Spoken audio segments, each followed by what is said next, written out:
Om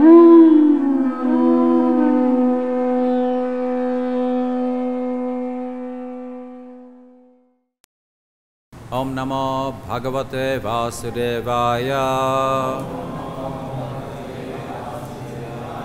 Om Namo Bhagavate Vasudevaya. Om Namo Bhagavate Vasudevaya.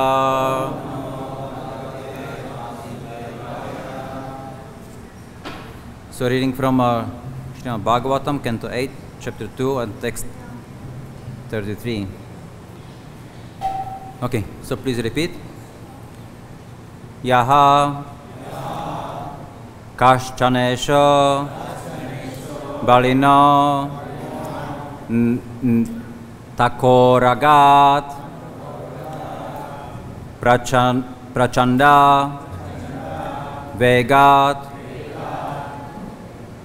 Abhidavato Brisham Bhitam Prapannam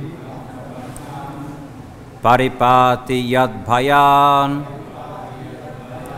Mrityu Pradhavatya Aranam Tam Imahe Yakashchanesho Balino Natok Ragat Prachanda Vegat Abhidavato Brisham Bhitam Prapannam Paripati Yadbhayan Mrityuh Pradhavatyaranam Tam Imahe Yaha He who, the Supreme Personality of Godhead. Kashchana, someone. Ishaha, the Supreme Controller. Balinaha, very powerful.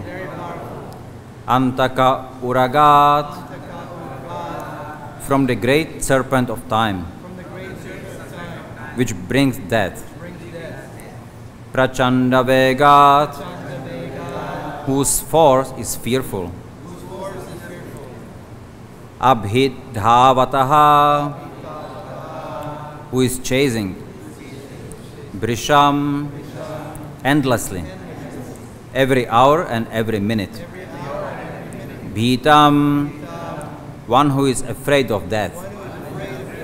Prapannam, who is surrendered to the Supreme Personality of Godhead.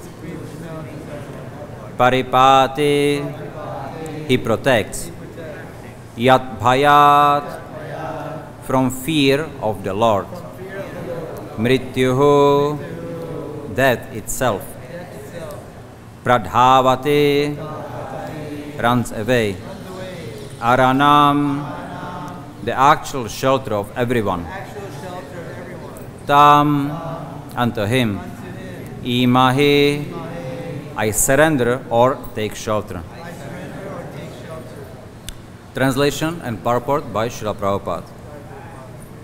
The Supreme Personality of Godhead is certainly not known to everyone, but he is very powerful and influential. Therefore, although the serpents of time, of eternal time, which is fearful in force, endlessly chases everyone ready to swallow him, if one who fears the serpent seeks shelter of the Lord gives him protection, for even death runs away in fear of the Lord. I therefore surrender unto him, the great and powerful Supreme Authority, who is the actual shelter of everyone. Purport. One who is intelligent understands that there is a great and supreme authority above everything. That great authority appears in different incarnations to save the innocent from disturbances, as confirmed in Bhagavad-Gita 4.8, Paritranaya sadhunam vinashaya cha dushkritam. The Lord appears in his various incarnations for two purposes: to annihilate the dushkriti, the sinful, and to protect his devotees. The king of the elephants decided to surrender unto him. that is intelligent. One must know that great Supreme Personality of Godhead and surrender unto Him. The Lord comes personally to instruct us how to be happy. And only fools and rascals do not see by intelligence the supreme authority, the supreme person. In the Shruti mantra it is said,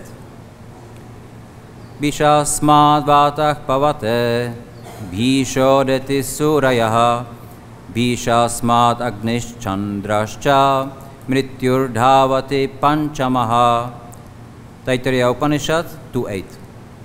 It is out of fear of the Supreme Personality of Godhead that the wind is blowing, that the sun is distributing heat and light, and that death is chasing everyone. Thus, there is a Supreme Controller, as confirmed in Bhagavad-Gita 9.10. Maya dyakshena prakriti suyate sacharacharam. This material manifestation is working so well because of the Supreme Controller. Any intelligent person, therefore, can understand that there is a Supreme Controller. Furthermore, the Supreme Controller himself appears as Lord Krishna, as Lord Chaitanya Mahaprabhu, and as Lord Ramachandra to give us instructions and to show us by example how to surrender unto the Supreme Personality of Godhead. Yet those who are Dushkriti, the lowest of men, do not surrender. Namam dushkritino mudha prapadyante naradhamaha. In Bhagavad-Gita, the Lord clearly says, Mrityu sarva haraschaham. I am all devouring death. This Mrityu, or death, is that representative who takes everything away from the living entity who has accepted a material body. No one can say, I do not fear death. This is a false proposition. Everyone fears death. However, one who seeks shelter of the Supreme Personality of Godhead can be saved from death. One may argue, does the devotee not die? The answer is that a devotee certainly must give up his body, for the body is material. The difference is, however, that for one who surrenders to Krishna fully and who is protected by Krishna, the present body is his last. He will not again receive a material body to be subjected to death. This is assured in Bhagavad-Gita 4.9. Tyaktva deham punarjanma naiti mameti sorjuna. A devotee, after giving up his body, does not accept a material body, but returns home back to Godhead. We are always in danger because at any moment death can take place. It is not that only Gajendra, the king of the elephants, was afraid of death.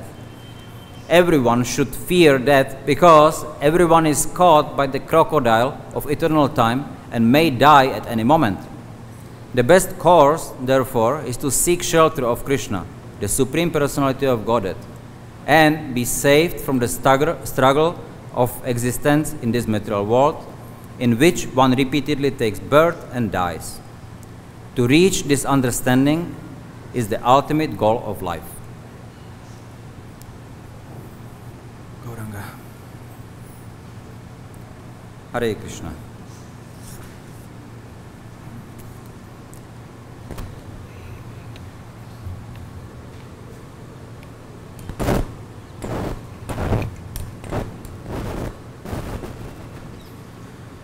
So, here, in this purport, then Srila Prabhupada talks something who is intelligent. He talks about Gajendra, right? Gajendra decided something. He decided to surrender. And then Srila Prabhupada mentions, this is intelligent. So, now, sometimes, some people think that intelligent means being smart. But being smart and being intelligent, there are two different things. So, we may, being smart is something which a person can take and manipulate the material energy. So being smart means, okay, if I make a lot of money, then I get a lot of facility. And I can enjoy the facility. So that means to be smart and, okay, to survive in this material world, then I have to study and to make a diploma, get the diploma. I get diploma, then I have somewhat guarantee that I get some good job. Good job somewhat guarantees me that I get some good money.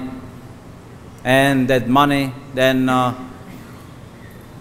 if there is no some monetary reform, right? So then I can use the money.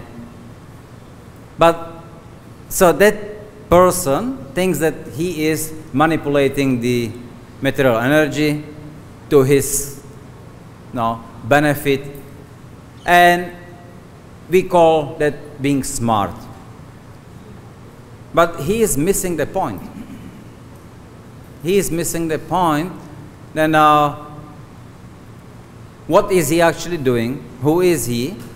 And then after he dies, then what's going to happen? He may have a lot of money on his bank account, or even in his apartment, stocked up, right? Some crores of rupees. But if he dies, when he dies, then what's going to happen? He cannot use it. In fact, I heard that there were some clever people, and in Switzerland, they open, in one bank, you can open an account. And the account is that you put money into it, and if you prove that it's your account, you can take the money out in next lifetime. So some people stuck up some money there, hoping that they will remember that, some password or whatever, next lifetime, so then they can get the money. They don't realize that they may be somewhere as like a dog or a tree, who knows. But even when the people get born in the lower species, I've heard there was another person, and he became like a nouveau-riche. That means his father actually was not his like a biological father. He could not have children, so he adopted him. But he was very poor boy from a street. So he experienced having no money, nothing. He was an orphan, nobody wanted him. And from that, then he became very rich. So then when his father actually passed away, so he inherited all the riches. And he was so proud of it. He was showing everywhere how rich he became. And he even started to put money into his shoes, so that even Lakshmi is under his control. Anyway, he lost everything. And then when he died, then in his house suddenly, then there was like a dog started to come. And the dog was, the house was not really occupied. So then the dog just let in, and now he was looking for the places where the person, his favorite places, so his seat, his bed. So the people understood he actually was reborn as a dog. So now we don't know, right?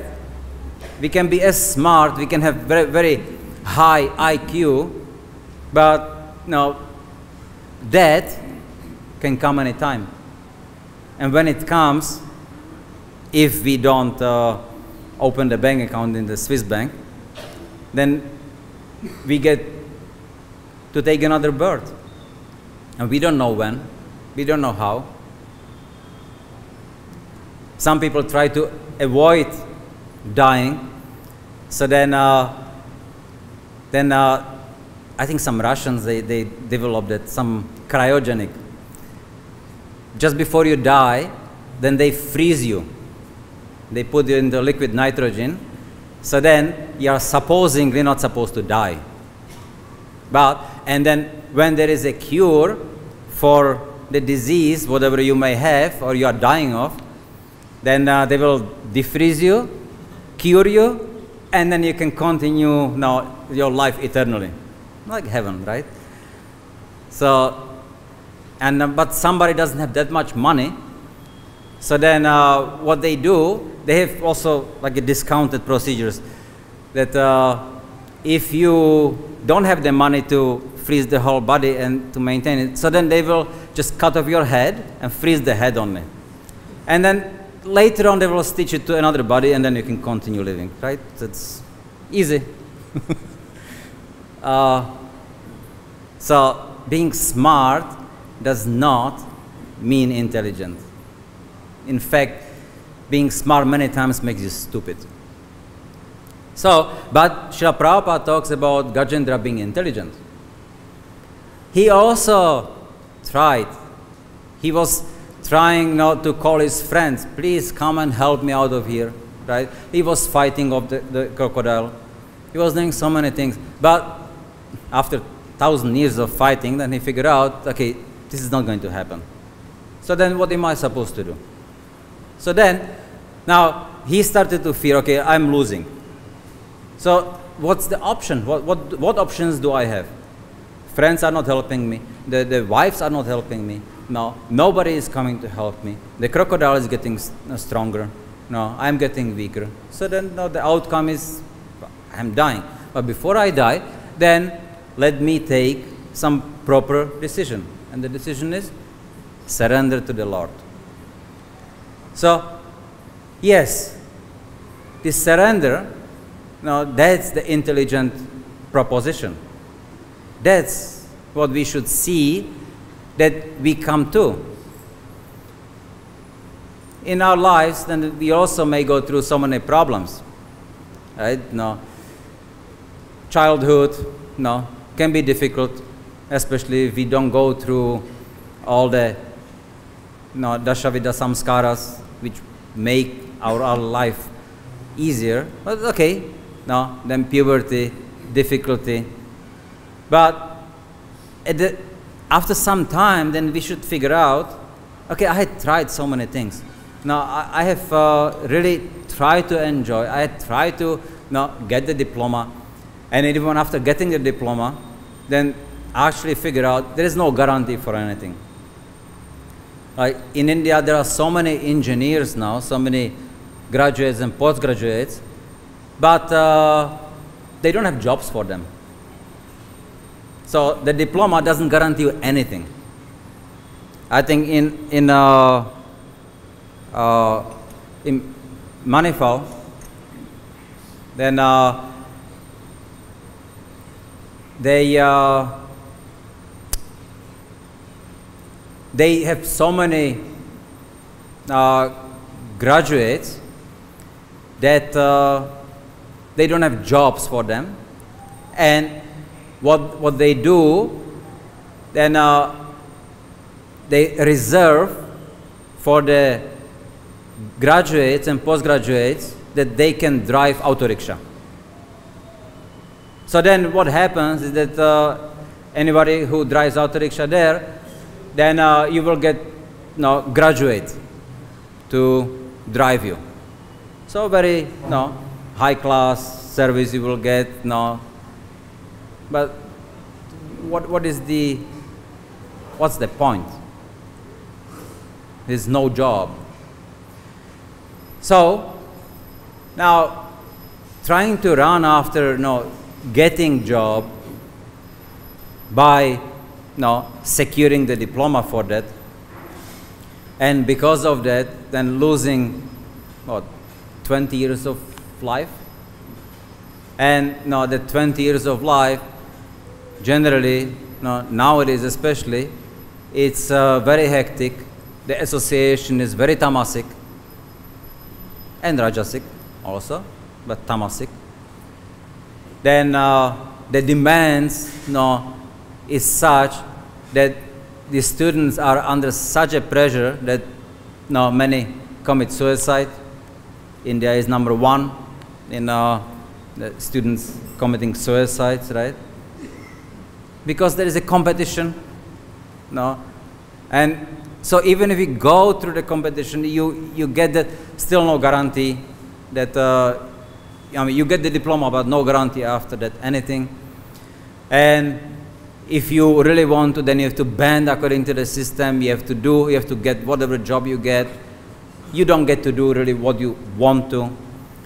Then what happens many times that you study 20 years and you study for a certain subject, and after that the subject is not in demand anymore. Like there was a very big demand for superconductivity. So many engineers were studying about superconductivity, what to do. They graduated, and now nobody wants it. So they are highly specialized in field which nobody wants. So, okay, so let me do something, please. Nothing guarantee. Material world is such. So then, what are we going to do? We should do the same thing like Gajendra. There is no other way or other thing, other option we can do.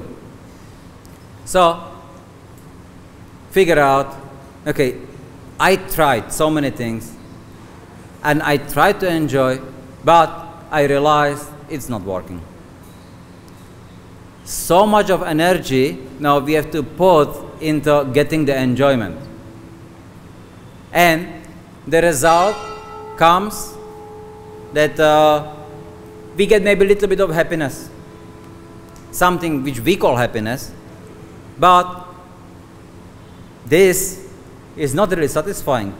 If you look at it from the point of profit and loss, you put so much of energy into it, years of your life, and you risk so many things. You travel, go to places, put at risk everything, and you may get little bit not worth it. We should really see it's not worth it. People in the material world, when you talk about relationships, like somebody may have many friends on Facebook, right? What friends are those? They are called friends, but actually you cannot expect that they are going to help you if you are in need. At least, you see, Gajendra, then he had friends. And they really tried. They were physically there, not online. They were physically there trying to pull him out. But even that didn't help. No. So we should figure out that these relationships in the material world are not about really us. It's not that somebody cares for us. It's about the person generally is a friend of someone because he can get something from that some person. That's nowadays a relationship. I'll do something for you, but I expect that you do something for me.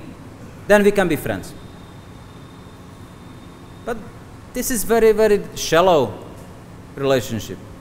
Krishna is not like that. What is he expecting, right? What are we offering to Krishna? Nothing. He is just watching us. He is watching us and just seeing a Paramatma. He's always with us and he sees what we do. He knows. But we are not even looking at him.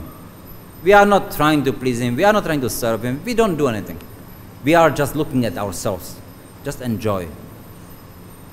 But Krishna, he is not upset. He is just waiting for the opportunity. Opportunity, to then see that when we look at him, then immediately he reciprocates. Like an example, no, you can see when a father goes with a child not to a sandpit, right? And the child, then he starts playing. The father sits somewhere, on the side. The kid completely forgets his father. He is so absorbed in making castles, maybe some soldiers fighting. He is just creating so many things in his head. And then the father, he is seeing that the kid is not attending him. He is not at all noticing him. He forgot about the father.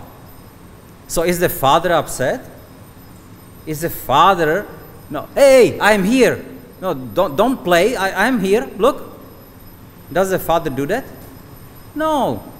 The father is happy watching the kid. How is he playing? And now kid is having fun. The father is having fun.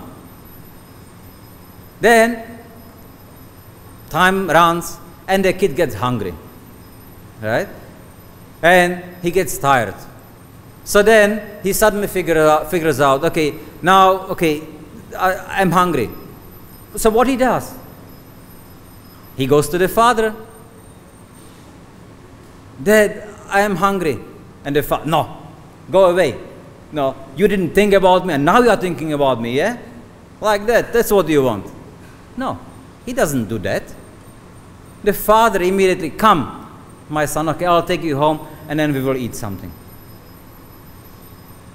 So Krishna is our father.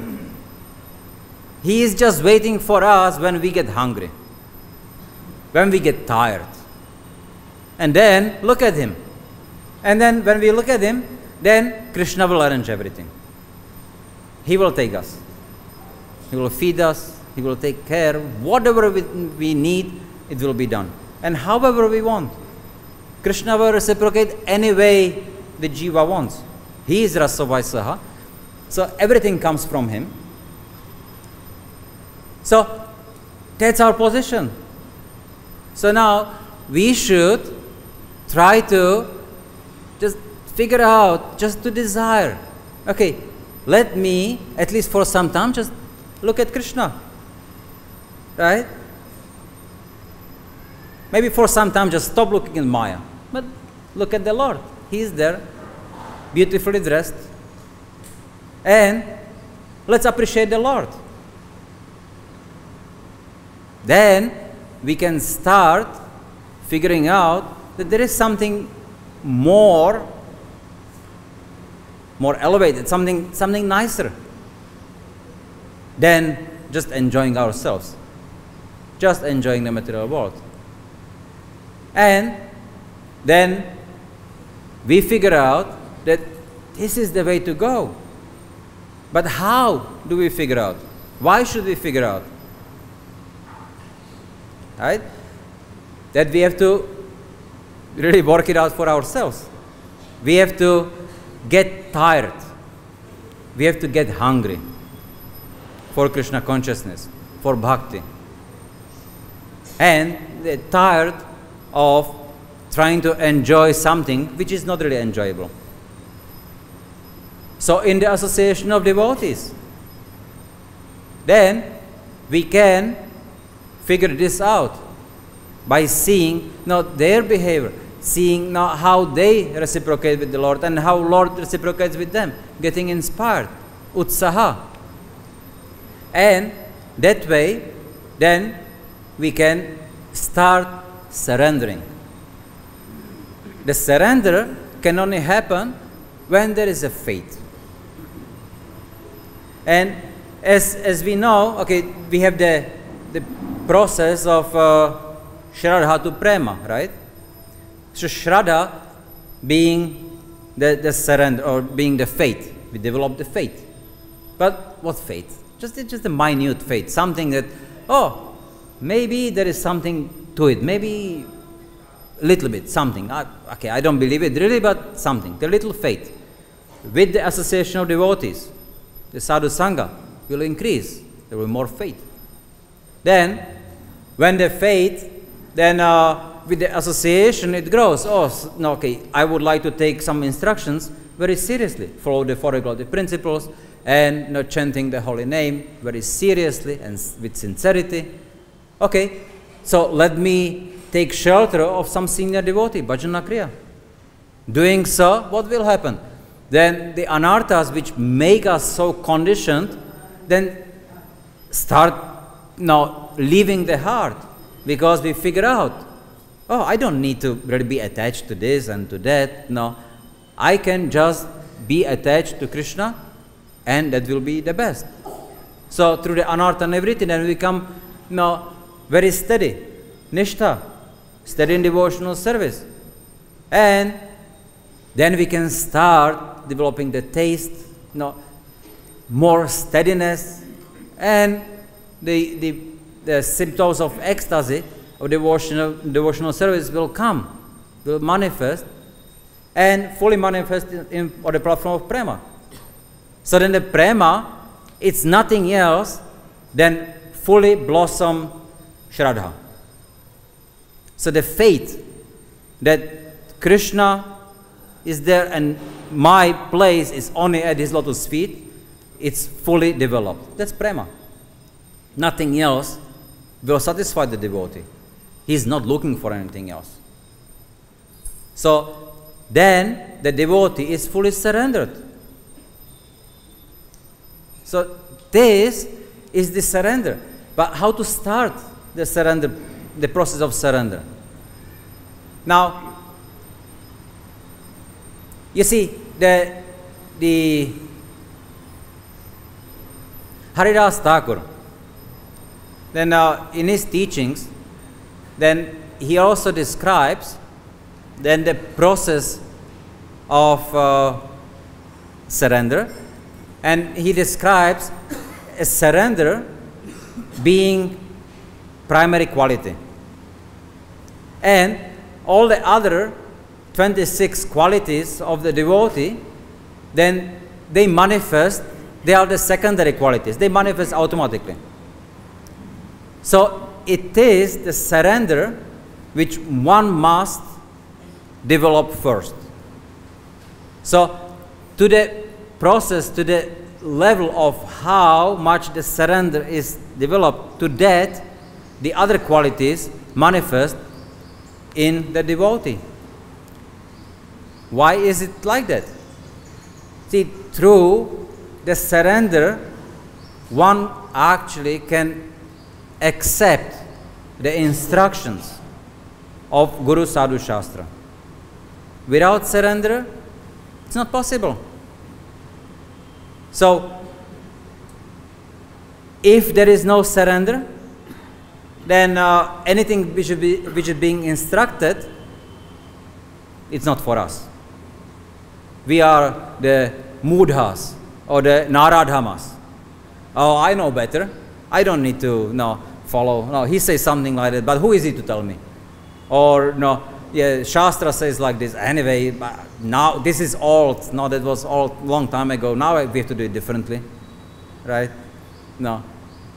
We see, we get so many instructions from Srila Prabhupada, but are we fully surrendered that we follow everything as it is?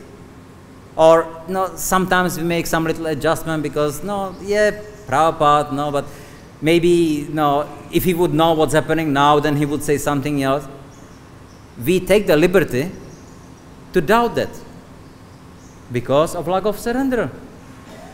But when we are fully surrendered, so you see like Gajendra, and he is just dying.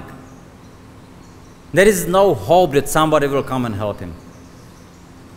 And now his relatives are just looking at him and now feeling sad for him.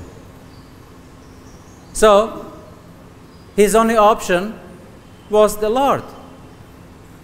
And then because he did that, then as we will see in the next verses, the Lord reciprocates. But the Lord reciprocates only with those who are actually ready for it. Right? The surrender is there. There is one story which also illustrates surrender but not surrender.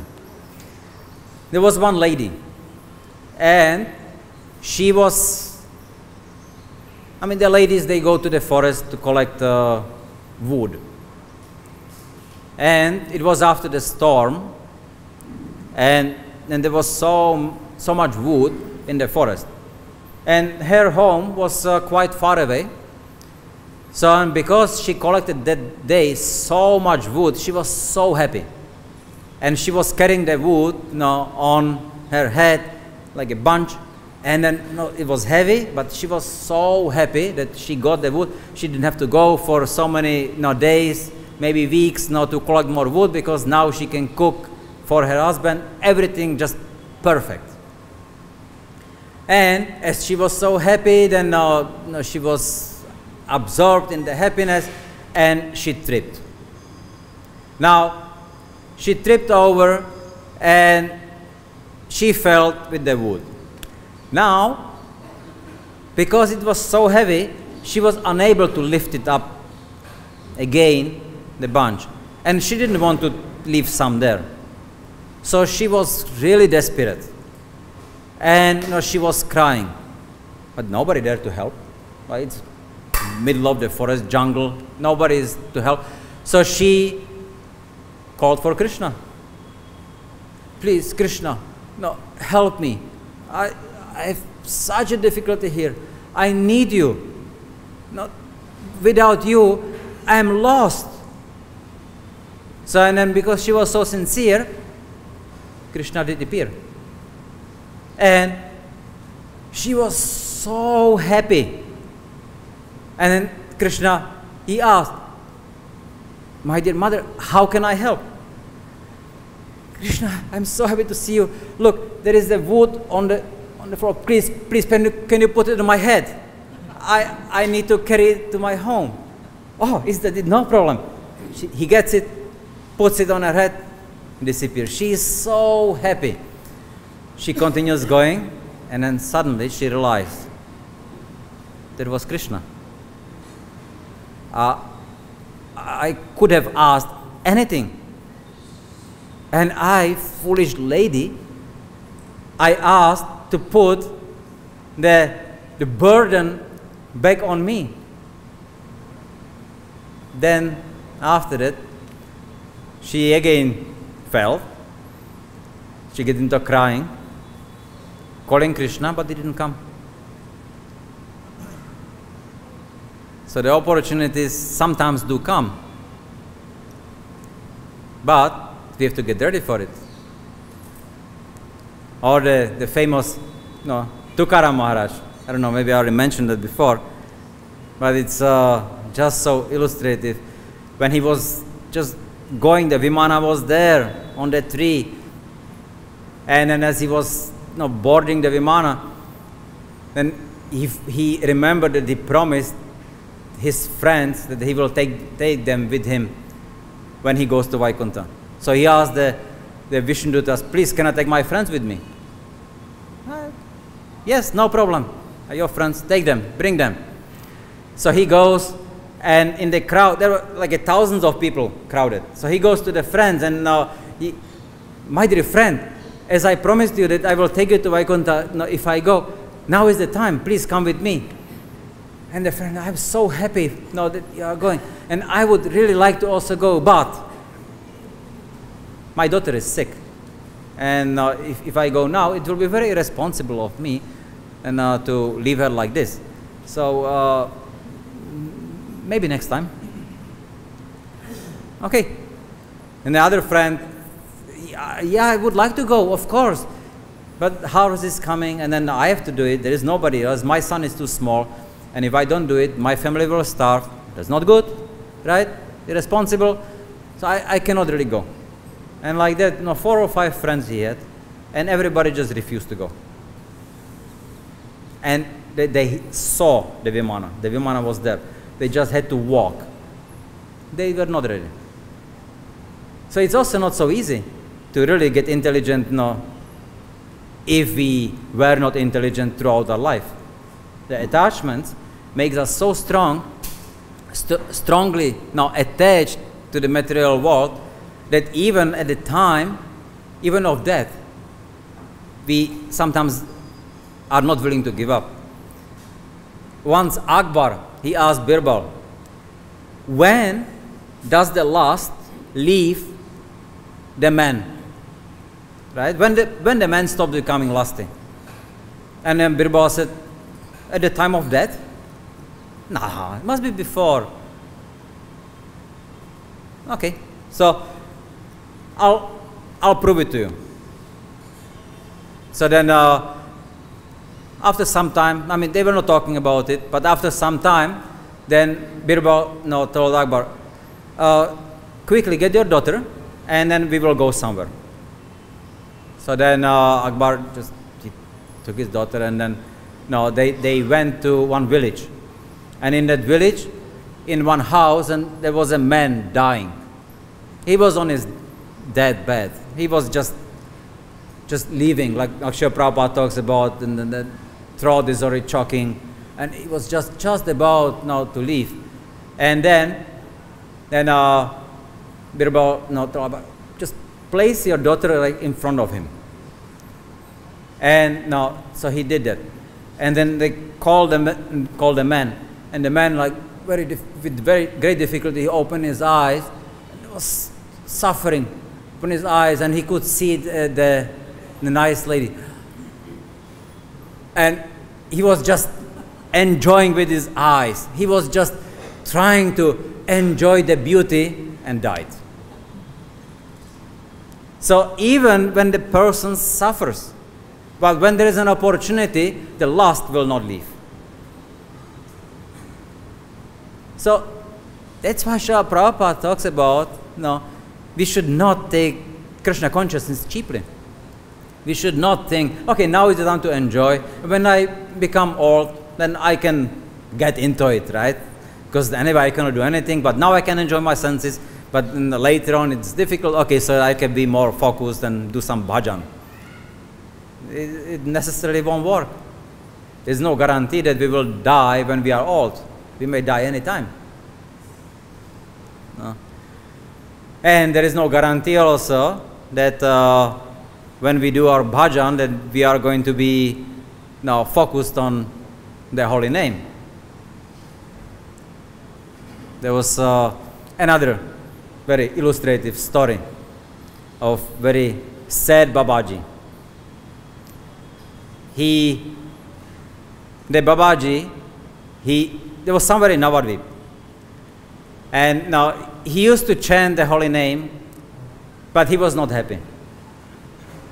So then, the other Babajis, they were wondering, you are doing your bhajan, the whole day you are chanting here, and you are not happy. Yeah, well, I chant because I have to, not because I like to. What? So, okay, he told them the story. His story. He was a very rich man. And at one point, then somebody knocked on the door of his house, and there was some sadhu. And he was very cultured and very respectful man. So then, my dear sir, how can I help you? Please come in. I have some prasad, I feed you. And so then he did it. Atiti, right? Atiti Dev Baba. So, okay, he does that, fine.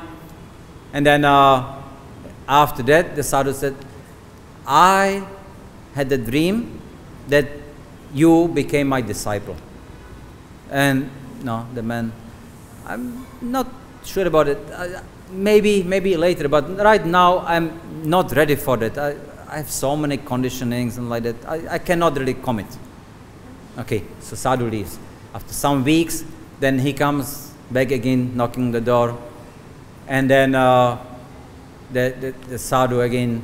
Oh, my dear sir, okay, how can I help this time? Please come with me. Be my disciple. I feel really strongly about it. You have to.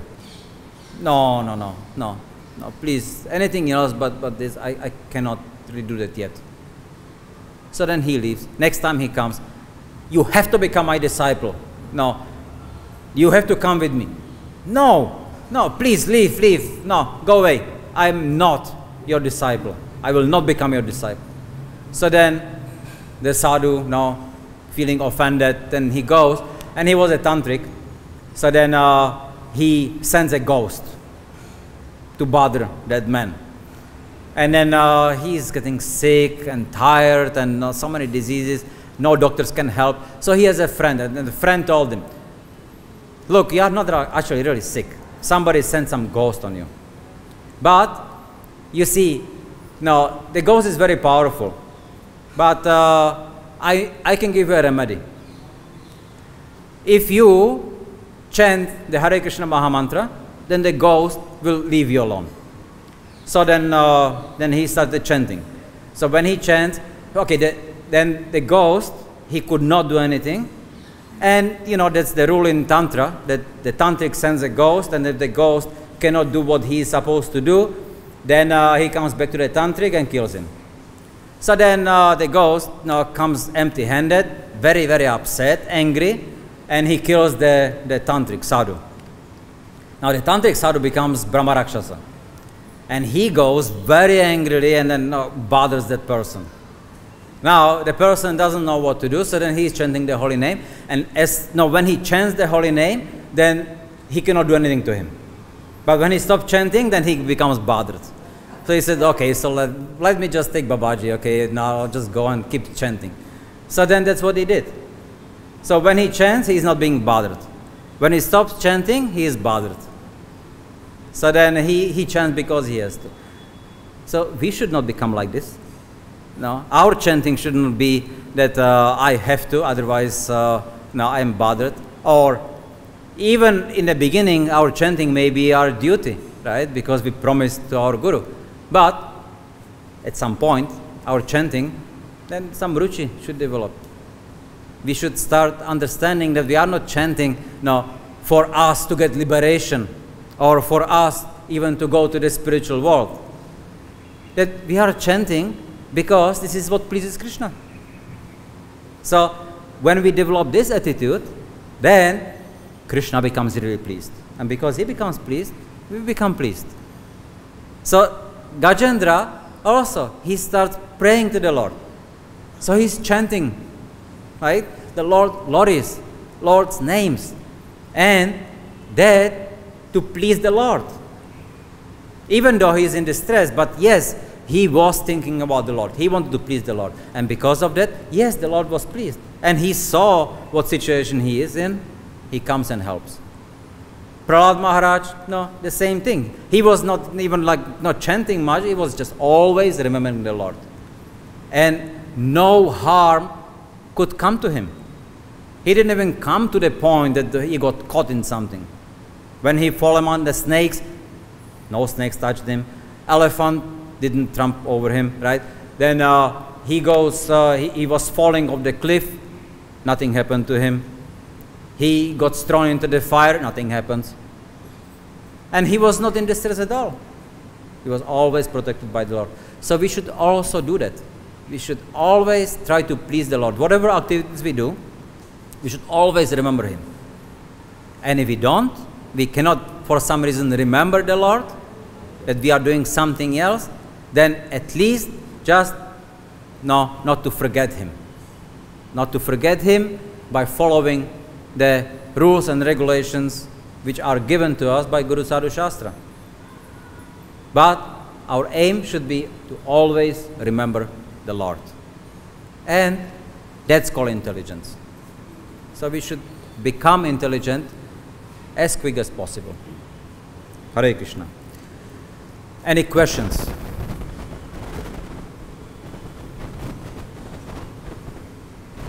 Mic is here.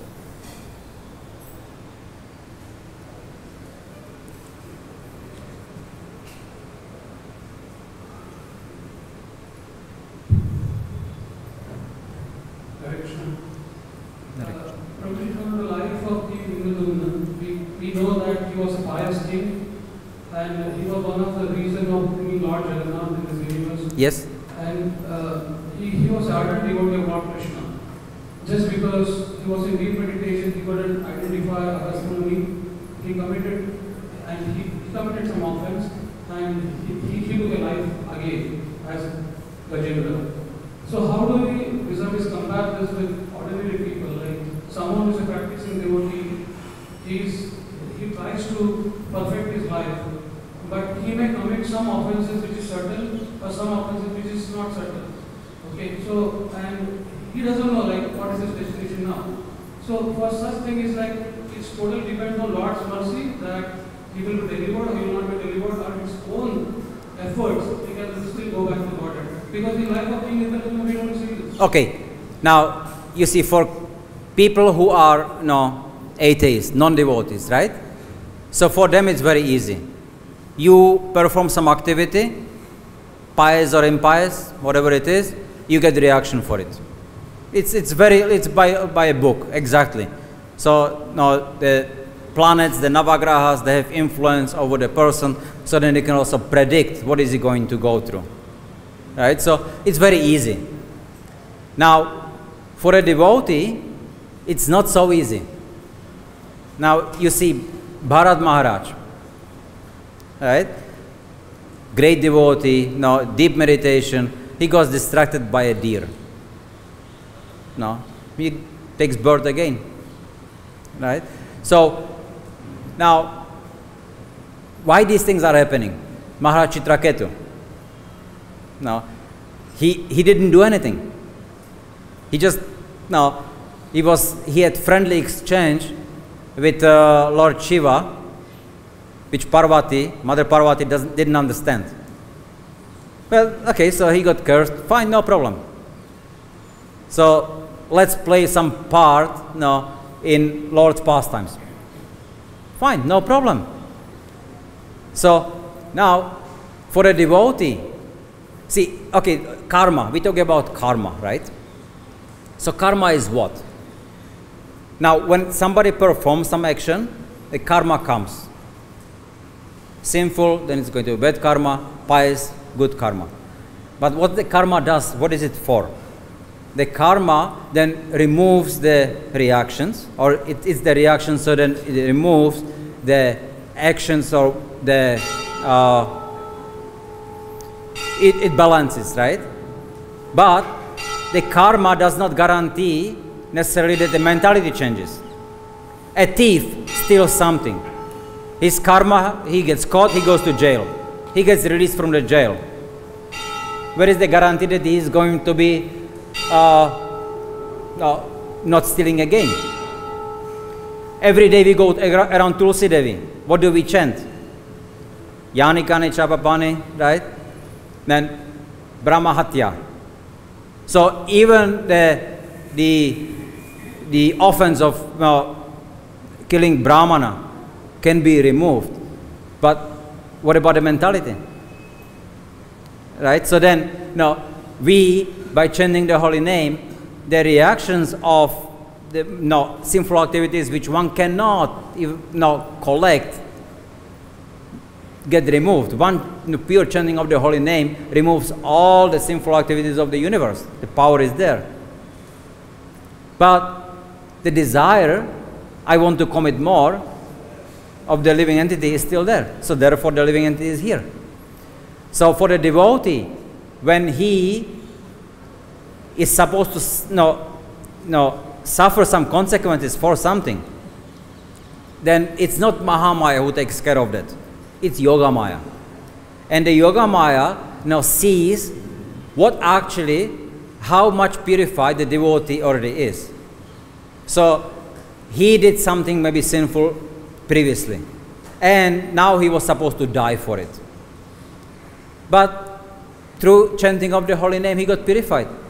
But maybe a little bit of that mentality still lingers there. There is a little bit more. So then, Yoga Maya, then she will, through Krishna, she will arrange. Maybe the devotee should get a little bit of still some reminder. So maybe he falls down and maybe he breaks his leg. Now, devotee, now, who actually is absorbed in Krishna, he understands. I have not got something. Maybe I have got broken leg. But it's all by mercy of Krishna. Because I know that should have been much worse. But Krishna is so merciful that he just sent so little. Just a little bit. So therefore, I'm so grateful to him. So if we understand this, then even the last bits and pieces of the remnants of whatever there may be to let us purify, we should just let Krishna do it the way he wants and be grateful that he does it. Not trying to fight. Why me, Krishna? Why did I fall down? Why did I break my leg? You see, all the devotees, Bharat Maharaj, he's not questioning.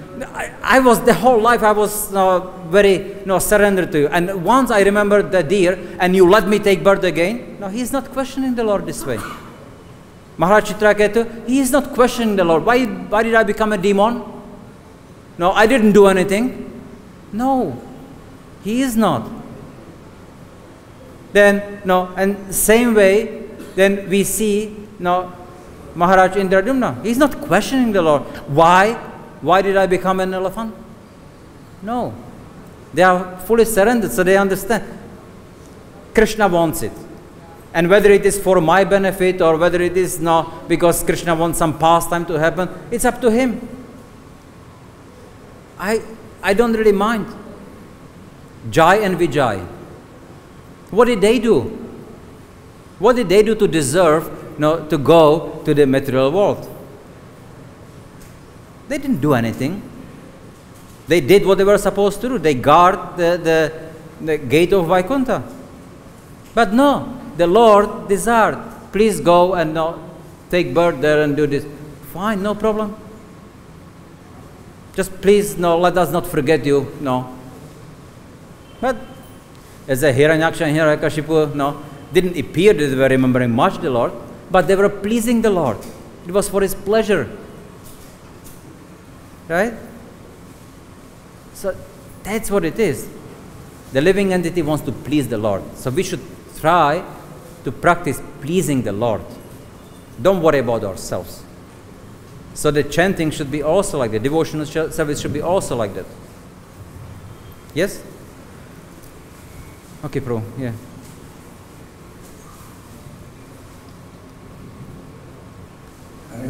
Hare Krishna. You were giving the example of the demon was harassing him, he was chanting Hare Krishna.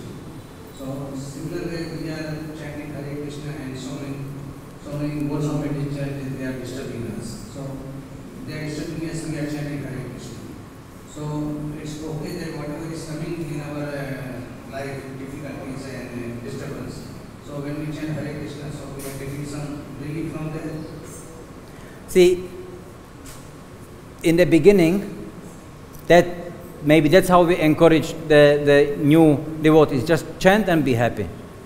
Because ultimately it gives you happiness. Oh yes, the transcendental and is that fine, okay, let them chant like this.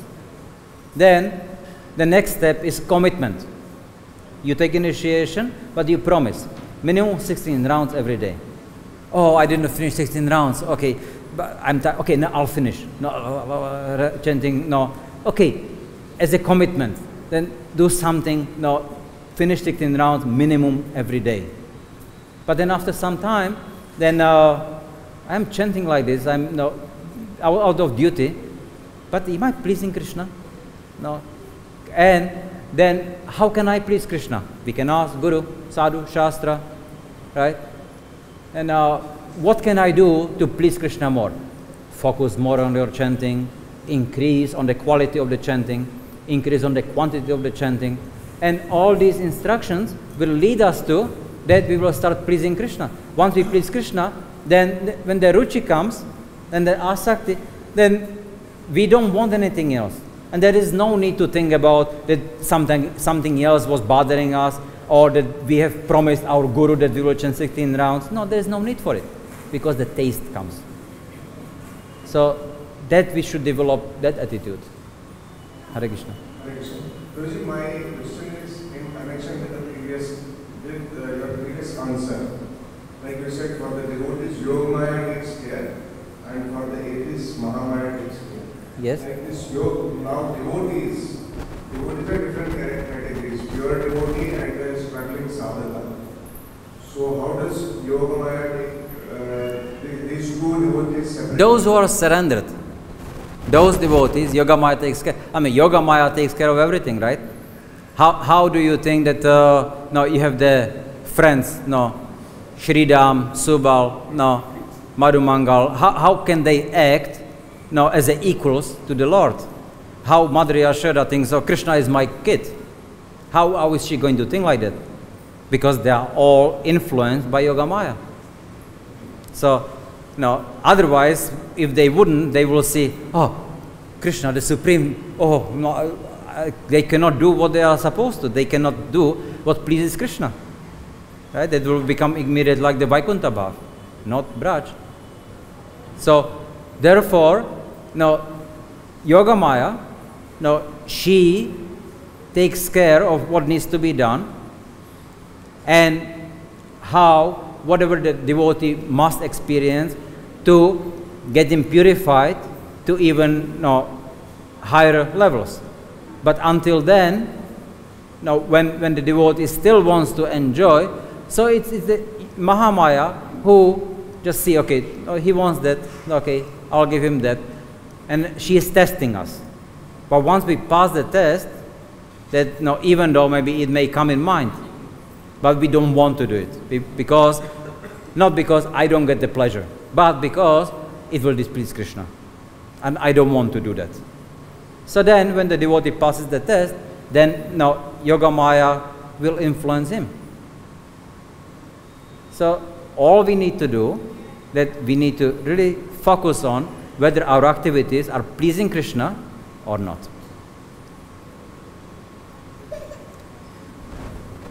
Gauranga. Grantharaj Srimad Bhagavatam ki, Srila Prabhupada ki, Jai Nitai Gaur Pramanande.